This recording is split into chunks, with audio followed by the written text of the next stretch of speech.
ছোট ভাইয়ের মুখখানা দেখি। তোকে আবার কে খবর দিল? মা, রন্টুর বউ ভাতে যাবো বলে তৈরি হচ্ছে, হঠাৎ তনু গিয়ে বলল। তা মা, তোমার ছোট বউয়ের মুখখানা তো বেশ। দেখ তো, ওর গলার হারটা সোনার না ইমিটেশন? আমার তো মনে হয় ইমিটেশন। মা দেখেছেন আমার বিয়ের হারটা এখনো কেমন চকচক করছে? এটা তো মনে হচ্ছে না, কেমন যেন মেয়ের মারে। এটা আমার মায়ের গয়না, মা মারা যাবার সময় মামার হাতে দিয়ে গিয়েছিলেন। এই সুটকেসে আরো আছে। দেখি দেখি দেখি, সরো সরো সরো না, বাপের বাড়ি থেকে কি আনলে দেখি।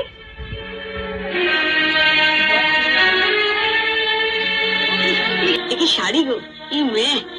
এ নিশ্চয়ই করে ভিখিরি বাড়ি মেয়েকে বিয়ে করেছে তনু। আমাদের বাড়ি ঝিরা এ কাপড় পরে। দেখ দেখ,